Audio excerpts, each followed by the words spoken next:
We are going to look at a photograph by Daniel Rice today, and this is a black and white photograph. And the subject of the review is going to be how dark or how light a print should be. Taking that this photograph, which we're obviously looking on the screen, is actually a fine art print. And the first thing that dawned on me when I looked at this image is how dark and how contrasty it was. And I started thinking that, it could very well be that that's the idea that the photographer had, that Daniel wanted to have a photograph that was very dark, very contrasty, for dramatic purposes, to create a dramatic effect. And we see that very often. And upon reflection, I thought, well, would that photograph be just as dramatic without this very, very high contrast effect? Because as we can see, this rock here, which is a sea stack, I'm not sure where the photograph was taken, but this is a sea stack, a rock that's in the sea, is totally black. And then this other sea stack behind it is also totally black and is actually merging with the one behind it, which is actually lighter. And then this tree here is merging with the rock, with the cliff, and then also almost merging with the sky behind. Then the surf here has no detail. I'm going to use the pen brush. The surf here has no detail, and pick a nice color. And finally, the rocks here in the foreground, which are the pebbles on the beach, also have no detail. They are very, very, very dark. And so, on the one hand, I can understand that we want a dramatic effect, but on the other hand, I don't really see why we would want to forfeit beautiful details in the rocks here, which is there. We're going to see it in a second.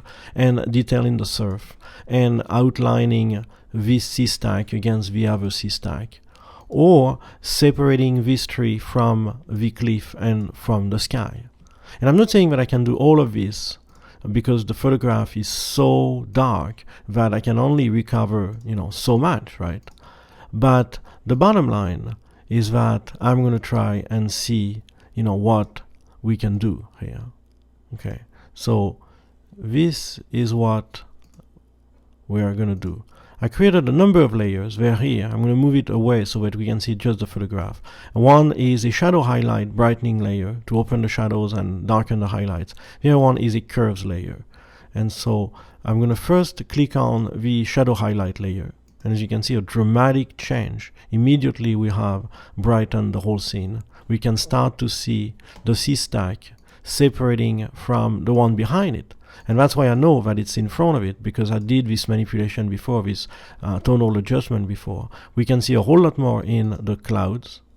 And of course we have some noise, we have some grain, because this photograph was probably underexposed. Or at least, whatever I have left of it is creating grain and noise in the sky.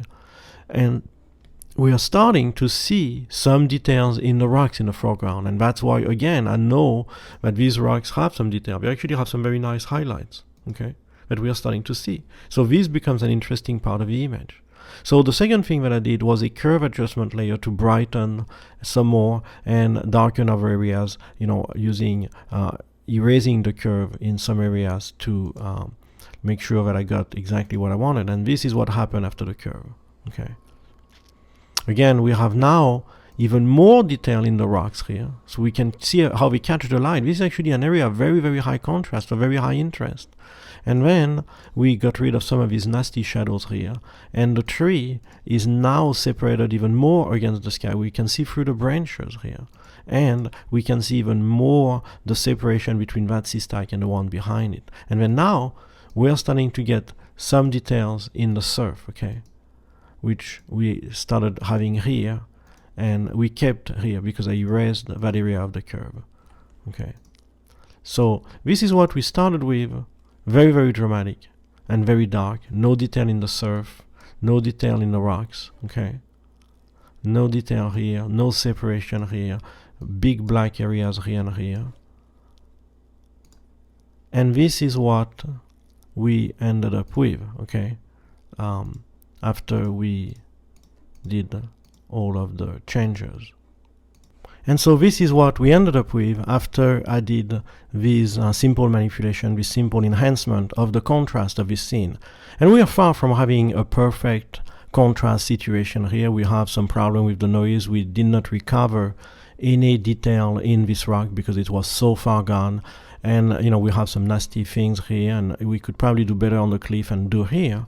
But you get the idea. And I don't want to spend this time for this review looking at how I did these adjustments, because that's not the focus of this review. What I want to talk about and what I wanted to demonstrate was how important it is to really pay attention to the information in the scene and not just to the desire to create a dramatic photograph, which I take it without any information at all, basically no feedback from the part of the photographer, that was the idea, creating a very dramatic situation.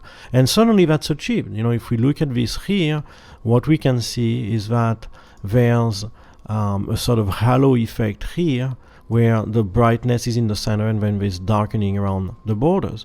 But I don't think that we are losing this here at all. And if we really wanted to recreate that, we can create another curve that's going to darken the image, okay, like this, and then erase the center of this curve with the eraser brush or some other method, so that we only have the effect on the outside, okay, like this, right?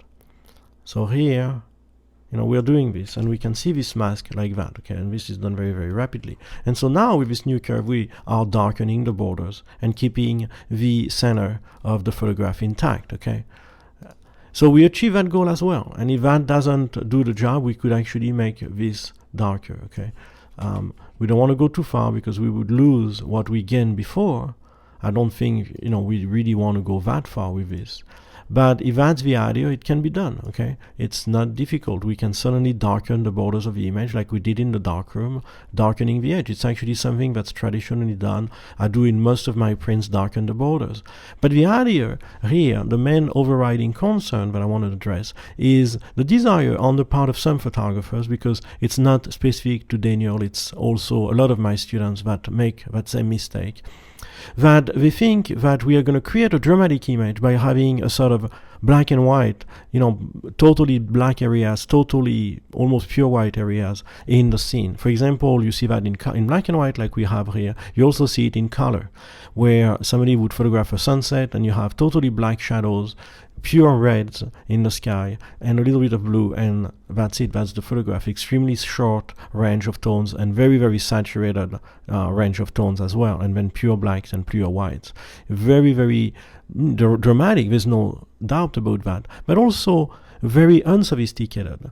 And the reason being that you don't have the sophistication of color, you don't have the richness of tone, you don't have the variety of color, you don't have the complex play of different colors against one another, or the richness of having a variety of tones within a same color, like variety of reds or variety of blues or greens or yellows or whatever. Because as you increase the saturation, you reduce the number of tones. And so as you do that, you reduce the color palette and you lose a lot of the sophistication that comes with having a wide, varied color palette. And the same thing takes place here, where in order to increase the drama of the scene, Daniel had to reduce the number of gray tones in the photograph to the point where you have white, you have black, and you have maybe a few grays, and that's it. And the minute we go into a different route where we try to create more sophisticated tones, we now have a whole lot more variety of grays and not so much giving all the importance to black and white. And look at the surface in the foreground, how much more detail we can see, and how now it seems to merge with the rocks as opposed to being, fighting against the rocks.